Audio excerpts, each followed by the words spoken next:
ಆತ್ಮೀಯ H16 news ಅರ್ಥಾತ್ ಸಿದ್ದರಾಮಯ್ಯ ಸ್ವಾಗತ. ನಾನು ನಿಮ್ಮವ MI ಅಥವಾ ಮಲ್ಲಪ್ಪ ಜೋತಾವರ್. ಆದ್ಮೇಲೆ ಇವತ್ತು ಒಂದು ವಿಶೇಷ ಕಾರ್ಯಕ್ರಮ. ಒಂದು ಸಮಾಜದವರು ತಮ್ಮ ಸಮಾಜವನ್ನು ಯಾವ ರೀತಿಯಾಗಿ ಕಟ್ಕೋಬೇಕು, ಹೇಗೆ ಬದುಕಿಸ್ಬೇಕು, ಭವಿಷ್ಯದಲ್ಲಿ ಹೇಗೆ ಉಳಿಸ್ಕೊಳ್ಬೇಕು ಅನ್ನೋ ವಿಷಯದಲ್ಲಿ ಯಾವ ರೀತಿಯಾಗಿ ಪ್ರಯತ್ನ ಮಾಡ್ತಾ ಇರ್ತಾರೆ ಅನ್ನೋದು ಒಂದು ಎಕ್ಸಾಂಪಲ್ ಆಗಿ ಇಲ್ಲಿ ಕನಗಾವಿಯಲ್ಲಿ ನಡೆದಂತಹ ಒಂದು ಬೆಳಗಾವಿ ಜಿಲ್ಲಾ ನಿಜಸುಗಿ ಶ್ರೀ ಶಿವಶರಣ ಹಡಪದಪ್ಪನ ಸಮಾಜ ಸೇವಾ ಸಂಘ ಅವರಿಂದ ನಡೆದಂಥ ಈ ಕಾರ್ಯಕ್ರಮ.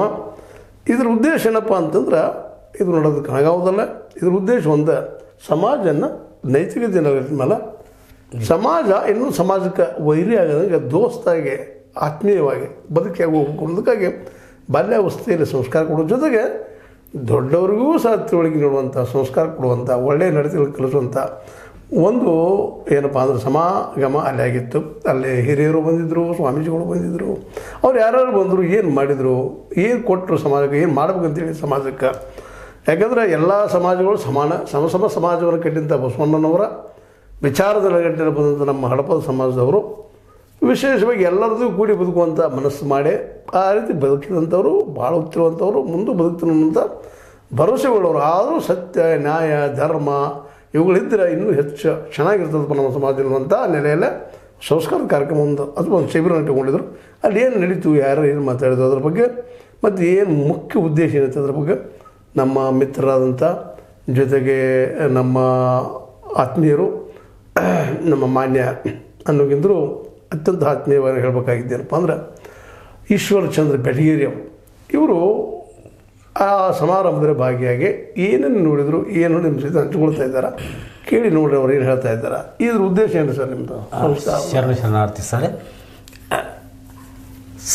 ಇವನಾರವ ಎಂದೆನಿಸದರಯ್ಯ, ಇವ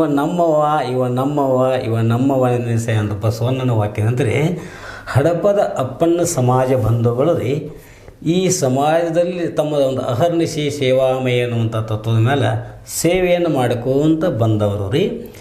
ಇಂಥ ಒಂದು ನಮ್ಮ ಸಮಾಜದ ಎಲ್ಲರೂ ಸೇರಿ ಸಮಾಜವನ್ನು ಒಂದು ಸಂಘಟಿಸಬೇಕು, ಸಂಘಟದ ಜೊತೆಗೆ ಪ್ರತಿಯೊಬ್ಬರ ಒಂದು ಅಭಿವೃದ್ಧಿ ಆಗಬೇಕು ಅನ್ನುವಂಥ ತಕ್ಕ ಒಂದು ಸಲಹೆ ಸೂಚನೆಗಳನ್ನು ಕೊಟ್ಟು ಅವರನ್ನು ಮೇಲಕ್ಕೆತ್ತಬೇಕು ಅನ್ನುವಂಥ ದೃಷ್ಟಿಯಿಂದ ರೀ ನಮ್ಮ ಸರ ಇಲ್ಲಿ ಕನಗಾಂವ್ ಅಂತ ಬರ್ತದೆ ರೀ. ಕನಗಾಂವದೊಳಗೆ ರೀ ಕನ್ನಮ್ಮ ದೇವಿಯನ್ನು ಅದಾಳೆ. ಅದಕ್ಕಿಂತಲೂ ಮೊದಲು ಕೊಲ್ಲಾಪುರದ ಮಹಾಲಕ್ಷ್ಮಿ ಶಿವಪ್ಪ ನಾಯಕರ ಒಂದು ಕನಸಿನಲ್ಲಿ ಬಂದು ಆತ ಭಕ್ತರಿ ಬಂದು ಅಲ್ಲಿ ಮೇಲೆ ಎತ್ತರಕ್ಕೆ ಒಂದು ಕುಂಪಿ ಅಂತ ಅದ ರೀ, ಅಲ್ಲಿ ಕಾರ್ಕುಂಪಿ ಅಂತಾರೆ. ಅಲ್ಲೊಂದು ದೇವಸ್ಥಾನ ಅದ ಸರ್. ಆ ದೇವಸ್ಥಾನ ನಿಸರ್ಗರಮಣೀಯವಾಗಿರುವಂಥ ಪ್ರದೇಶದೊಳಗೆ ರೀ ಎಲ್ಲ ಸಮಾಜ ಬಂದರು, ಜಿಲ್ಲಾ ಸಮಾಜ ಎಲ್ಲ ಬಾಂಧವರು ಸರ್. ಬೆಳಗಾವಿ ಜಿಲ್ಲಾ ನಿಜಸುಖಿ ಶಿವಶರಣ ಹಡಪದ ಸಮಾಜದ ಎಲ್ಲ ಗುರು ಹಿರಿಯರು ಕುಡ್ಕೊಂಡ್ರಿ ಅಲ್ಲಿ ಒಂದು ಸಂಸ್ಕಾರ ಶಿಬಿರವನ್ನು ಏರ್ಪಾಡು ಮಾಡಿದ್ದಾರೆ ಸರ್. ಅದು ಆದರೆ ಮೊನ್ನೆ ಸರ್, ಅಂದರೆ ಅಕ್ಟೋಬರ್ 10 ರೀ, ಶುಕ್ರವಾರ ದಿವಸ 2 ದಿವಸದ ಕಾರ್ಯಕ್ರಮ ರೀ.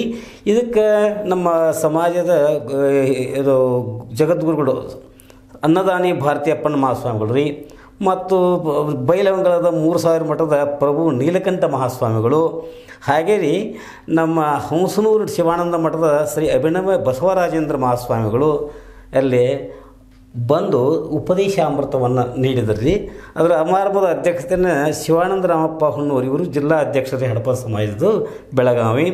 ಅಷ್ಟೊಂದು ಅತಿಥಿಗಳಾಗಿ ಡಾಕ್ಟರ್ ಭೀಮಾಶಂಕರ್ ಶರಣರು ರೀ, ಒಳ್ಳೆಯ ಇವ್ರದ್ದು ಮಣಗುಳಿಯವರು, ಹಾಗೆ ಸಂತೋಷ್ ಈರಪ್ಪ ಹಡಪಂದ ರಾಜ್ಯ ಉಪಾಧ್ಯಕ್ಷರು ಹಡಪದ ಸಮಾಜ ಬೆಂಗಳೂರವರು, ಮುಂದೆ ಬಸವರಾಜ ಶಂಕರಪ್ಪ ಹಡಪದವರು, ಹಾಗೆ ಸುರೇಶ್ ಮಲ್ಲಪ್ಪ ಹಡಪ ಇವರು ಗೌರವ ಅಧ್ಯಕ್ಷರು ಬೆಳಗಾವಿದು. ಹೀಗೆ ಸಹ ಒಟ್ಟಾರೆ ಎಲ್ಲರೂ ಕೂಡಿಕೊಂಡು ಬೇರೆ ಬೇರೆ ಸಂಪನ್ಮೂಲ ವ್ಯಕ್ತಿಗಳನ್ನು ಕರೆಸಿ ಒಂದು ಶಿಬಿರ ಮಾಡಿದ್ದಾರೆ. ಇದರಾಗ ಸಂಪನ್ಮೂಲ ವ್ಯಕ್ತಿಗಳಾಗಿರಿ ನಮ್ಮ ರಾಣಿ ಚೆನ್ನಮ್ಮ ವಿಶ್ವವಿದ್ಯಾಲಯದಿಂದ ರೀ ಪಂಡಿತ್ ದೀನ್ ದಯಾಳ್ ಉಪಾಧ್ಯಾಯ ಅಧ್ಯಯನ ಪೀಠದ ಒಂದು ವಿಶೇಷ ಅಧಿಕಾರಿಗಳಂತ ಪ್ರೊಫೆಸರ್ ಡಾಕ್ಟರ್ BS ನಾವಿ ಅವರು ಬಂದಿದ್ದಾರೆ ರೀ. ಹಾಗೆ ಮಹೇಶ್ ಚೆನ್ನಂಗಿ ಅಂತೇಳಿ ಇವರು ಉಪಪ್ರಾಂಶುಪಾಲರು, ಒಳ್ಳೆಯ ಸಾಹಿತಿ ರೀ.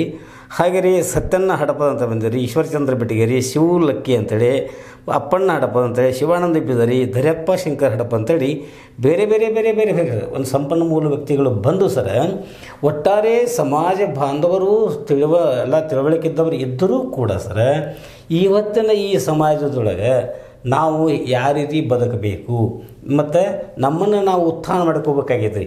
ಯಾಕಂದ್ರೆ ಯಾರೂ ಯಾರನ್ನು ಎತ್ತಲಿಕ್ಕೆ ಆಗೋದಿಲ್ಲ. ಇಂಥದ್ರೊಳಗೆ ಏನಂತಂದ್ರೆ ನಾವು ವಿಶೇಷವಾಗಿ ನಮ್ಮ ಬದುಕನ್ನು ನಾವು ಕಟ್ಟಿಕೊಳ್ಳಬೇಕಾದ್ರೆ ಮತ್ತು ನಮ್ಮ ದುಡಿಮೆ ಯಾವ ಥರ ಇರಬೇಕು, ಮತ್ತು ದುಡಿಮೆ ಒಳಗೆ ಇದ್ದರೆ ಇದ್ರ ಜೊತೆಗೆ ನಾವು ಉಳಿತಾಯ ಹೆಂಗೆ ಮಾಡ್ಕೋಬೇಕು. ಯಾಕಂದ್ರೆ ಸರ್ ಯಾರೂ ಯಾರಿಗೆ ಕೊಡೋಕ್ಕಾಗೋಲ್ಲ. ಆನೆ ಬಾರ ಆನೆಗೆ ಇರಿವಿ ಬಾರಿ ಇರಿವಿ ಇದ್ದಂಗೆ ರೀ. ಅದಕ್ಕೆ ರೀ ಪ್ರಾಮಾಣಿಕವಾಗಿ ಇವರು ನಮ್ಮ ಕಾಯಕದಿಂದ ಸಂಪಾದನೆ ಮಾಡಿದ್ದನ್ನು ಸದ್ವಿನಿಯೋಗ ಮಾಡ್ಕೋಬೇಕು ರೀ. ಅದ್ರಾಗ ವ್ಯಸನ ಮುಕ್ತ ಸಮಾಜ ನಿರ್ಮಾಣ ಮಾಡಬೇಕು. ಅಂದರೆ ಏನಕ್ಕೈತೆ ಅನ್ಸರೆ ಬಡತನ ಭಾಳ ಕಟ್ರಿ. ಮನುಷ್ಯಾಗ ಏನೈತಂದ್ರೆ ಬಡತನದಿಂದ ನಾವು ಎದ್ದು ಬರಬೇಕಾದ್ರೆ ಆರ್ಥಿಕವಾಗಿ ನಾವು ಪ್ರಬಲರಾಗಬೇಕು. ಮತ್ತು ಯಾರ್ಯಾರಿಗೆ ಕೊಡೋಕ್ಕಾಗಲ್ಲ ನಮ್ಮ ಒಂದು ಏನಿಲ್ಲ ಆದಾಯದೊಳಗನ ನಾವು ಒಂದು ಮಿತಿಯನ್ನು ಮಾಡಿಕೊಂಡ್ರಿ. ಅದರೊಳಗನ ಮಕ್ಕಳ ಒಂದು ಶಿಕ್ಷಣಕ್ಕಾಗಿ ಹೆಚ್ಚಿನ ಒಂದು ಗೌರವ ಕೊಟ್ರಿ.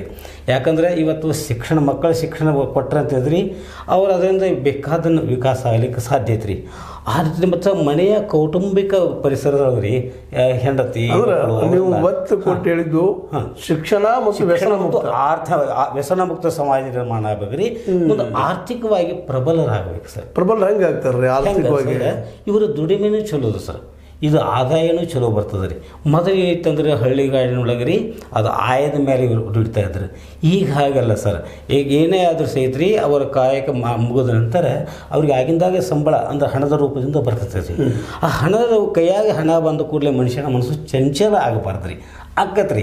ಯಾಕೆ ಕೈಯಾಗ ದುಡ್ಡು ಬತ್ತಂದ್ರೆ ಏನು ಮಾಡ್ಬೇಕು, ಅದನ್ನು ಮಾಡ್ದೇನ ಸರ್ ಅದನ್ನು ತಮ್ಮ ಮನೆಯ ಒಂದು ಬಳಕೆ ಉಪಯೋಗ ಮಾಡಿಕೊಂಡು ಮಕ್ಕಳ ಮರೀರಿ ಹೆಣ್ಣು ಮಕ್ಕಳ ಸಂತೋಷವಾಗಿದ್ದರೆ ಜೊತೆಗೇನು ಸ್ವಲ್ಪ ಉಳಿತಾಯ ಮಾಡಿಕೊಂಡು ತಮ್ಮ ಬದುಕನ್ನು ತಾವೇ ಕಟ್ಟಿಕೊಳ್ಳಬೇಕು ರೀ.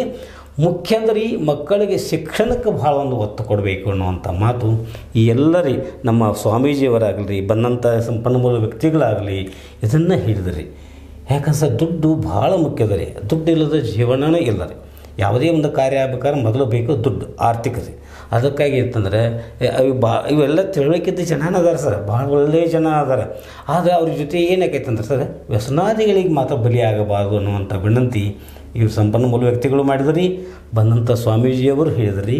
ಮತ್ತು ಜೊತೆಗೆ ಸರ್ ಬಸವಣ್ಣ ಮತ್ತು ಅಪ್ಪಣ್ಣನವರ ಒಂದು ಬಾಂಧವ್ಯ ಯಾವ ಥರ ಇತ್ತು. ಯಾಕಂದ್ರೆ ಮೊದಲು ಏನಿತ್ತು ಅಂತಂದ್ರಿ ಇವರು ತಮ್ಮಷ್ಟಕ್ಕೆ ತಾವು ನಾವು ಕೀಳಂತಿನ ಭಾವನೆಯನ್ನು ಬಿಡಬೇಕು ಮೊದಲು ರೀ. ಯಾಕಂತಂದ್ರೆ ಸರ್ ಪ್ರತಿಯೊಬ್ಬ ವ್ಯಕ್ತಿ ನೋಡಿರಿ ತಾನು ಸಬಲ ಆಗಬೇಕಾದ್ರೆ ಮುಂದೆ ಬರಬೇಕು. ಯಾರೂ ನಮ್ಮನ್ನು ಮುಂದೆ ಕರೀದಿಲ್ಲ. ಅದಕ್ಕಾಗಿ ಏನು ಮಾಡ್ತಾರೆ ನೀವಾಗಿನ ಮುಂದೆ ಬರಬೇಕು. ನಾನು ಯಾಕೆ ಮಾಡಬಾರ್ದು? ಪ್ರತಿಯೊಬ್ಬರಲ್ಲಿ ಒಂದು ಶಕ್ತಿ ಅದ್ರಿ. ಯಾಕ್ರಿ ದೇಹದ ಸಯೋಗ್ಯ ಪುರುಷೋಣ ಆಸ್ತಿ ಅಂದಂಗೆ ರೀ ಯಾರೂ ಅಯೋಗ್ಯರಿಲ್ಲ ರೀ, ಎಲ್ಲರೂ ಯೋಗ್ಯರೇ ಅದ್ರಿ. ಅದಕ್ಕಾಗಿ ನಿಮ್ಮ ಸ್ವಯಂ ಪ್ರತಿಮೆ ಅವರ ಆತ್ಮಬಲವನ್ನು ಎತ್ತು ಹಿಡಿಯುವಂಥದ್ದು, ಮಾನಸಿಕವಾಗಿ ಸದೃಢ ಮಾಡುವಂಥ ಕೆಲಸ ಮಾಡುವಂಥದ್ದು ಮಾಡಿದ್ರಿ. ಸಮಾಜ ಏನಕ್ಕೈತೆ ಸರ್ ಅದು ಸ್ಟ್ರಗಲ್ ಫಾರ್ ಎಕ್ಸಿಸ್ಟೆನ್ಸ್ ಅಂತ ನೀವು ಹೇಳ್ತಾರಲ್ರಿ. ಪ್ರತಿಯೊಬ್ಬರು ತಮ್ಮ ಅಸ್ತಿತ್ವಕ್ಕಾಗಿ ತಾವು ಬಡಾಡವ್ರಿ. ಹಿಂಗಿದ್ದಾಗ ರೀ ಅದ್ರಾಗ ನೀವು ಬಡಬೇಕಂದ್ರೆ ಪೈಪೋಟಿ ಒಳಗೆ ನೀವು ಸ್ಪರ್ಧೆ ಒಳಗೆ ಬರಬೇಕಾದ್ರೆ ಸಬಲರಾಗಬೇಕು. ಆ ದೃಷ್ಟಿಯಲ್ಲಿ ನಿಮ್ಮಲ್ಲಿದ್ದಂಥ ಒಂದು ವಿದ್ಯೆ ಒಂದು ಟ್ಯಾಲೆಂಟನ್ನು ಬಳಸ್ಕೋಬೇಕು. ಸಮಾಜದ ಉಳಿಕಿದವ್ರ ಜೊತೆ ಒಳ್ಳೆಯದನ್ನು ಬರಿಬೇಕು. ಮನೆಯಲ್ಲಿರ್ತಕ್ಕಂಥ ತಂದೆ ತಾಯಿಗಳನ್ನು ಮೊದಲ ಗೌರವಿಸ್ಬೇಕು. ತಂದೆ ತಾಯಿಗಳು ಏನು ಅಪೇಕ್ಷೆ ಮಾಡ್ತಾರೆ, ಏನು ಮಾಡೋದಿಲ್ಲ ರೀ ಪಾಪ. ಪ್ರೀತಿ ಚಂದಂಗೆ ಬಂದು ಮಾತಾಡಿದ್ರೆ ಸಾಕು ಹಡಿತೋದಿದ್ರು ಅವ್ರಿಗೆ. ಹಾಗೆ ರೀ ನೆರೆಹೊರೆಯವರನ್ನು ಪ್ರೀತಿಸಬೇಕು ರೀ. ಮತ್ತು ಗುರು ಹಿರಿಯರನ್ನು ಆರಾಧಿಸಬೇಕು. ಯಾರನ್ನೂ ಕೇಳಿ ಮಾಡಾಗಿ ಬರಲಿ. ಒಬ್ರು ಏನು ಹೇಳ್ತಿರ್ತಾರಂದ್ರೆ ಒಳ್ಳೆಯದಕ್ಕೆ ತಿಳ್ಕೊಂಡು ಅದರಂತೆ ಮುನ್ನಡೆಯಬೇಕು. ಜೊತೆಗೆ ಸಮಾಜ ಸಂಘಟನೆಯನ್ನು ಮಾಡಬೇಕು ರೀ. ಅದರ ಜೊತೆಯಲ್ಲಿ ಸರ ನಾವು ರಾಷ್ಟ್ರ ಕಟ್ಟುವಂಥದಕ್ಕೆ ನಾವು ಕಾರ್ಯದೊಳಗೆ ಭಾಗಿಯಾಗಬೇಕು. ಅಳಿಲು ಸೇವೆ ಇರಬೇಕಾಗ್ರಿ. ಅದು ಯಾವುದೇ ಒಂದು ಕಾರ್ಯದೊಳಗೆ ಮಾಡಬೇಕು. ಅದರಿಂದ ಮತ್ತೊಬ್ಬರಿಗೂ ಒಂದು ಒಳ್ಳೆಯದನ್ನು ಮಾಡುವಂಥ ಮನೋವೃತ್ತಿಯನ್ನು ಬೆಳೆಸಿಗಬೇಕು ಅಂತೇಳಿ ಎಲ್ಲರೂ ಒತ್ತಿ ಹೇಳಿದ್ರು ಸರ್. ಇನ್ನೊಂದು ಮಾತು ಸರ್, ಈ ಒಂದು ಹಡಪದ ಸಮಾಜದ ಜನರು ಸರ್ ಇವರು ಮೊದಲಿಂದನೂ ಒಂದು ಶ್ರೇಷ್ಠತೆಯನ್ನು ಬೆಳೆಸಿಕೊಂಡ ಬಂದವರು. ತಮಗೆ ಗೊತ್ತಿದೆ ಸರ್, ನಮ್ಮ ಸಾರನಾಥಗಡ ಅಶೋಕ ಸ್ತಂಭದಲ್ಲ, ಅಶೋಕ ಅವರು ಇದೇ ಸಮಾಜದವ್ರು. ಬಿಂಬಿಸಾರನ ಉಪಪತ್ನಿಯ ಮಗ ಅವರು. ಅವ್ರ ಜೀವನದಾಗ ಎಷ್ಟು ಹೋರಾಟ ಮಾಡಿದ್ರು ಗೊತ್ತಿದೆ ಸರ್ ಅಶೋಕ. ಅವರು ಒಟ್ಟು ಒಂದು ಸಾಮ್ರಾಟ, ಒಂದು ಚಕ್ರವರ್ತಿ ಆಗುವಂಥ ಒಂದು ಇದಕ್ಕೆ ಬರಬೇಕಾದ್ರೆ ಶ್ರಮ ಆಯ್ತು ರೀ ಸರ್. ಯಾರಿಗೂ ಇಂಪಾಸಿಬಲ್ ಅನ್ನೋದಿಲ್ಲ ರೀ. ಎವ್ರಿಥಿಂಗ್ ಈಸ್ ಪಾಸಿಬಲ್, ಆದರೆ ಸ್ಟ್ರಗಲ್ ಮಾಡಬೇಕು ಅನ್ನುವಂಥ ರೀ. ಜೊತೆಗೆ ಸರ್ ತಮ್ಗೆ ಗೊತ್ತಿದ್ದಾಗ ನಮ್ಮ ಮೊನ್ನೆ ಭಾರತ ರತ್ನ ಪ್ರಶಸ್ತಿಯನ್ನು ತೊಗೊಂಡ್ರೆ ಸರ್ ನಮ್ಮ ಕರ್ಪೂರಿ ಠಾಕೂರ್ ಅವರು ದಿ ಸಮಾಜದವ್ರು ರೀ. ಅಷ್ಟೇ ಅಲ್ಲರಿ ನಮ್ಮ ರೇಸಯ್ಯ ಸ್ವಾಮೀಜಿ ಅಂತ ಬರ್ತಾರೆ ಸರ್. ಅವರು ಯಾರಂತಂದ್ರೆ ಶಿವಶರಣರು ಎಲ್ಲರೂ ಈ ಕಡೆ ಪಲಾಯನ ಮಾಡಿದಂತಂದ್ರೆ ಸರ್ ಅದು ಕ್ರಾಂತಿ ಆದಮೇಲೆ ಈ ಕಡೆ ಬಂದಾಗ ರೇಸೇ ಸ್ವಾಮಿಗಳು ಅಲ್ಲಿ ಬಿಟ್ಟು ಬಂದುಬಿಟ್ಟಿರ್ತಾರೆ. ಅವರು ಸುಮಾರು 770 ವರ್ಷಗಳ ಕಾಲ ಬದುಕಿದ್ರಂತ್ರಿ. ಅವ್ರ ಪುಣ್ಯಾತ್ಮರು ಏನಂತಂದ್ರೆ ಈ ಲೋಕ ಕಲ್ಯಾಣಕ್ಕಾಗಿ ಅಲ್ಲಿ ಗುಡ್ದಾಗಿದ್ದಾಗ ನನ್ನ ಹೆಸರು ಸಹಿತ ಹೇಳಿದ್ರು ಇವರು. ಇಷ್ಟು ಸಂಕೋಚ ಮನೋವೃತ್ತಿ ಜನಾಂಗರಿದೆ. ಹೆಸರೇ ಕೇಳಿರಪ್ಪ ಗುಡ್ದಾಗಿದ್ರೆ ಗುಡ್ದಪ್ಪ ಅಂತೇಳಿ, ಅಡಿವಿ ಬಂದ್ಕೂಲೆ ಅಡಿಯಪ್ಪ, ಹಿಂಗೆ ತನ್ನ ಹೆಸರು ಸಹಿತ ಹೇಳಿದ್ರೆ ರೀ ಅದು ಒಂದು ಕೀರ್ತಿವಂತರಾಗಿರಿ. ಇಷ್ಟಲ್ಲ ಸರ್, ಕೆಲವು ಮಂದಿ ಮಹಾತ್ಮರಾಗಿದ್ದಾರೆ ರೀ, ಇದ್ರಾಗ ಪಂಡಿತರು ಅದಾರ ರೀ, ಶಸ್ತ್ರತಜ್ಞರು ಅದಾರ ರೀ. ಅಂದರೆ ಇವರಲ್ಲಿ ಯಾವುದಕ್ಕೂ ಕೊರತೆ ಇಲ್ಲ ರೀ. ಇನ್ನೇನಂತಾರೆ ತಮ್ಮಷ್ಟಕ್ಕೆ ತಾವು ಕೇಳರ್ಮೆ ಅನ್ನುವಂಥ ಭಾವವನ್ನು ಇಟ್ಕೊಂಡು ಅದು ತೆಗೆದ್ರಿ ನಾವು ಯಾಕೆ ಮುಂದೆ ಬರಬೇಕು, ಮುಂದೆ ಆಗಬಾರ್ದು ಅಂತ ಛಲ ಇಟ್ಕೋಬೇಕು ರೀ. ಯಾಕಂದ್ರೆ ಏನಿದೆ ಸರ್, ಈಗಿನ ಕಾಲಕ್ಕೆ ಬೇಕು ಸರ್. ನಾವೊಂದು ಸಭೆ ನಮ್ಮ ಬಗ್ಗೆ ನಮಗೆ ಗೌರವ ಇಲ್ಲ ಅಂತಂದ್ರೆ ಯಾರು ಗೌರವಿಸ್ತಾರೋ? ಹಾಂ, ಅದು ಮುಖ್ಯ ಸರ್. ಯಾಕೆ ನಮ್ಮ ತಂದೆ ನಾವು ಗೌರವಿಸ್ಬೋದು, ಇನ್ನೊಬ್ರು ಯಾಕೆ ಗೌರವಿಸ್ತಾರೆ? ನಮ್ಮಲ್ಲಿ ಒಂದು ಸಭೆ ಸರ್, ನಾನು ನಿಮಗೆ ಹೇಳಿದ್ದೇನೆ ರೀ, ನಾನು ಯಾಕೆ MLA ಆಗಬಾರ್ದು, MLC ಆಗಬಾರ್ದು ಅಂತ ಮಾತನ್ನು ಹೇಳಿದ್ಕೊಳ್ಳಿ ಇವತ್ತು ಇಂಥ ಒಂದು ಇದರ ಸಮಾಜದೊಳಗೆ ಅಂತ ಅದು ಡಿಸ್ಕಷನ್ ಆಗ್ತದೆ ರೀ. ಯಾಕಂದ್ರೆ ಸರ್, ನೀವು ಏನನ್ನಾದರೂ ಒಂದು ಗುರಿಯನ್ನು ಇಟ್ಕೊಂಡ್ರೆ ಆ ಗುರಿಯನ್ನು ಮುಟ್ಟದೆ ಹೋದ್ರೂ ಸಹಿತ ಬೇರೆ ಯಾವ್ದಾದ್ರು ಒಂದು ಗುರಿ ಮುಟ್ಟಬಹುದು ರೀ ಸರ್. ನಿಮ್ಮ ಯಾಕಂದ್ರೆ ಆ ರೀತಿ ರೀ ನಮ್ಮ ಸಮಾಜ ಬಾಂಧವರಿಗೆ ಒಂದು ಭರವಸೆಯನ್ನು ತುಂಬುವಂಥ ಕಾರ್ಯ ಮಾಡಿದಾಗೈತೆ ರೀ. ಮುಂದೆ ಎಲ್ಲರಲ್ಲಿ ಒಂಥರ ಸ್ಫೂರ್ತಿ ಮಾಡ್ತೀರಿ, ಆ ಛಲ ಒಂದು ಉಳಿಸ್ಕೊಂಡು ನಾವು ಮುಂದುವರಿತೀವಿ ಅನ್ನುವಂಥ ಒಂದು ಥರ ಪ್ರತಿಜ್ಞೆ ಮಾಡಿದ್ದಾರೆ. ಒಂದು ಸಂತೋಷಕರ ಒಂದು ವಾತಾವರಣ ಅಲ್ಲಿ ನಿರ್ಮಾಣ ಆಗೈತೆ ರೀ. ಅವತ್ತು ವಿಶೇಷವಾಗಿ ಅಲ್ಲಿ ನಮ್ಮ ಸಿದ್ದಪ್ಪ ಮಹಾದೇವಪ್ಪ ನಾವಲಿ ಅಂಥೇಳಿ ಅವರು ಮತ್ತು ಶಿವಾನಂದ ಅವರು ಹುನ್ನೂರು ಅಂತೇಳಿ ಇಲ್ಲ ನೇತೃತ್ವ ವಹಿಸ್ಕೊಂಡು ಭಾಳ ಅಚ್ಚುಕಟ್ಟಾಗಿ ಕಾರ್ಯಕ್ರಮವನ್ನು ಮಾಡಿದ್ರು ರೀ. ನಿಸರ್ಗರಮಣೀಯದರೊಳಗೆ ರೀ ಆ ಕನ್ನಮ್ಮ ದೇವಿಯ ಒಂದು ಸಾನ್ನಿಧ್ಯದೊಳಗೆ ಎಲ್ಲರೂ ಭಾಳ ಆನಂದದಿಂದ ಈ ಕಾರ್ಯಕ್ರಮದಲ್ಲಿ ಪಾಲ್ಗೊಂಡ್ರಿ. ಮುಂದೆ ಈ ಎಲ್ಲ ಕೆಲವೊಂದು ನೀತಿಗಳನ್ನು ಜೀವನದಾಗ ನಡೆಸಿಕೊಂಡು ಎಲ್ಲರೂ ನಾವು ಮುಂದೆ ಬರಬೇಕನ್ನುವಂಥ ಸಂಕಲ್ಪ ತೊಟ್ಟರು. ಒಟ್ಟಾರೆಯಾಗಿ ಬೆಳಗಾವಿ ಜಿಲ್ಲೆ ಹೆಚ್ಚು ಕಡಿಮೆ ನಮ್ಮ ಬೆಳಗಾವಿ ಜಿಲ್ಲೆ ಎಲ್ಲ ತಾಲೂಕುಗಳಿಂದ ಎಲ್ಲರೂ ಬಂದಿದ್ದರು ರೀ. ಪ್ರತಿಯೊಬ್ಬರು ಏನು ಮಾಡಿದ್ದಾರೆ ಸರ್, ಅಂತ ಆಶಾದಾಯಕ ಬದುಕನ್ನು ಕಟ್ಟಿಕೊಳ್ಳುವಂಥ ಒಂದು ಸಂಕಲ್ಪ ಮಾಡಿದ್ದಾರೆ.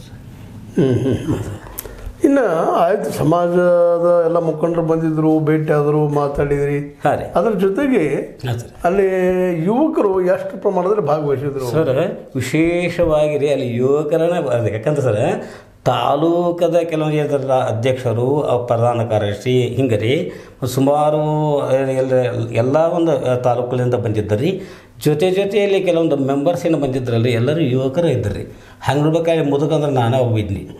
ಎಲ್ಲರೂ ಸ್ವಲ್ಪ ಯುವಕರಿದ್ರಿ, ಒಳ್ಳೆಯ ಉತ್ಸಾಹಗಳಿದ್ರಿ ಮತ್ತು ಛಲದಂಕರದ್ರಿ, ಸಾಧಿಸಬೇಕನ್ನುವಂಥ ಛಲ ಅದರಿ. ಈಗೇನು ಸರ್ ಒಳ್ಳೆಯ ಇದನ್ನು ನಾವು ಬಿಟ್ಟಿದ್ದೀವಿ ಅಂತಂದ್ರೆ ಸರ್, ಬಿತ್ತು ಕಾಳುಗಳು ಗಟ್ಟಿಮುಟ್ಟಾಗಿದ್ದು ಅಂದ್ರೆ ಅವನು ಇದಾಗ್ತಾವ್ರಿ. ಯಾಕಂದ್ರೆ ಒಬ್ಬರಿಂದ ಒಬ್ಬರಿಗೆ ಇದಾಗಿದೆ. ನಾವು ಒಂದು ಸಣ್ಣ ಮಾತು ಹೇಳಿದ್ರೆ ನಿಮ್ಮಷ್ಟಕ್ಕೆ ನೀವೇ ಹೇಳ್ಬೇಕ್ರಿ, ಯಾರನ್ನು ಎತ್ತಕ್ಕಾಗೋದಿಲ್ಲ. ಇನ್ನಿಷ್ಟು ಸಮಾಜ ಸಂಘಟನೆಗಳು ಏನು ಒಬ್ರಿಗೊಬ್ಬರು ನೀತಿ ಬೋಧಿಗಳನ್ನು ಮಾಡ್ತಾರೆ. ಆದರೆ ಶ್ರಮ ಪಡೋರು ನೀವ, ನಿಮ್ಮ ಮಕ್ಕಳಿಗೆ ಪುನಶ್ಚೇತ ಕೊಡೋರು ನೀವ, ಮಕ್ಕಳನ್ನು ಶಿಕ್ಷಣವಂತರನ್ನು ಮಾಡೋರು ನೀವ. ಹೌದು, ಬದುಕಿದ್ರೆ ಅವ್ರಿಗೆ ನಾಳೆ ಚಲೋ ಒಂದು ಹುದ್ದೆಗಳಿಂದ ಅಲಂಕರಿಸುವಂಥ ಶಕ್ತಿಯನ್ನು ತುಂಬುವವರು ನೀವಿದಕ್ಕಾಗಿ ಹೆಚ್ಚು ಸಕ್ರಿಯವಾಗಿ ಪಾಲ್ಗೊಳ್ಳಬೇಕು ಅನ್ನುವಂಥ ವಿನಂತಿಯನ್ನು ನಾವು ಮಾಡಿದ್ದೇವೆ ಸರ್. ಆದ್ಮೇಲೆ ಸಮಾಜ ಕಟ್ಟುವಲ್ಲಿ ಏನೇನು ಬೇಕು, ಏನೇನು ಅವಶ್ಯಕತೆ ಇರ್ತದೆ, ಯಾವ ರೀತಿಯಾಗಿ ಕಟ್ಟಬೇಕು, ಯಾವ ವಯಸ್ಸಿನಲ್ಲಿ ಹೇಳಬೇಕು, ಯಾವಾಗ ಹೇಳಬೇಕು ಅನ್ನುವಂಥ ನೆಲೆಯಲ್ಲಿ ಈಗ ನಡೆದಂಥ ಈ ಒಂದು ಸಮಾಜದ ಹಿರಿಯರ ಜೊತೆಗೆ ಯುವಕರ ಈ ಒಂದು ಚರ್ಚೆಯಲ್ಲಿ ಅನೇಕ ವಿಷಯಗಳು ಹೊರಬಂದಿದ್ದು. ಆರ್ಥಿಕತೆ ಅನ್ನೋದು ಭಾಳ ಮಹತ್ವದ, ಜೊತೆಗೆ ಶಿಕ್ಷಣ ಅದ್ರ ಬಗ್ಗೆ ಒತ್ತು ಕೊಟ್ಟು ಮತ್ತು ಕೀಳರಿಮೆಯನ್ನು ಬಿಡಬೇಕು ಅಂತ. ಉದ್ಯೋಗ ಅದು ಉದ್ಯೋಗಷ್ಟೇ, ಕೀಳರಿಮೆ ಅಲ್ಲ ಅನ್ನೋಂಥ ಮಾತನ್ನು ನಾವು ಹೇಳಿದ್ರು, ಒತ್ತು ಕೊಟ್ಟೆ. ಅದು ಸತ್ಯದ. ಯಾಕಪ್ಪ ಅಂದರೆ ಯಾವುದೇ ಉದ್ಯೋಗ ಹೆಚ್ಚಲ್ಲ, ಯಾವುದೂ ಕೀಳಲ್ಲ, ಅವುಗಳ ಶ್ರಮ ಅವ್ರ ಜೊತೆಗಿದ್ದಾವೆ ಅನ್ನೋಂಥ ಮಾತನ್ನು ಹೇಳ್ತಾ ತಮಗೆ ತಾವು ಆತ್ಮವಿಶ್ವಾಸನ ಹೆಚ್ಚು ಮಾಡ್ಕೊಳ್ತಾ ಇನ್ನುಳಿದವರಿಗೂ ಆತ್ಮವಿಶ್ವಾಸ ಹೆಚ್ಚು ಮಾಡುವಂಥ ಒಂದು ಮಾನಸಿಕ ಸ್ಥಿತಿಯನ್ನು ತಯಾರು ಮಾಡುವಂಥ ಈ ಸಂಸ್ಕಾರಯುತವಾದಂಥ ಒಂದು ಚರ್ಚೆ ನಿಶ್ಚಿತವಾಗಿಯೂ ಆ ಒಂದು ಸಮಾಜ ಜನರಲ್ಲಿ ಅಷ್ಟಲ್ಲ, ಇನ್ನುಳಿದ ಸಮಾಜ ಜನರಲ್ಲೂ ಸಹಿತ ಹೊಸ ಉತ್ಸಾಹವನ್ನು ಮೂಡಿಸಬಲ್ಲದು ಅನ್ನೋ ಕಾರಣಕ್ಕಾಗಿ ಇವತ್ತು ಒಂದು ಮಾತುಕತೆಯನ್ನು ತಮ್ಮಂದಿಗೆ ಹಂಚಿಕೊಂಡಿದ್ದೀವಿ. ಇದು ನಿಮಗೆ ಲೈಕ್ ಆಗಿರ್ಬೋದು, ಲೈಕ್ ಮಾಡಿ, ಶೇರ್ ಮಾಡಿ, ಕಮೆಂಟ್ ಮಾಡಿ, ಜೊತೆಗೆ ಸಬ್ಸ್ಕ್ರೈಬ್ ಆಗೋದು ನಿಲ್ಲಿಸ್ಬೇಕು ಹೋಗ್ಬಾರ್ದು. S16 ನ್ಯೂಸ್ ಅರ್ಥಾತ್ ಸಿದ್ದರಾಮಯ್ಯದು ಸತ್ಯದ ಕೈಗೆ ನೋಡಿ ವಂದನೆಗಳು.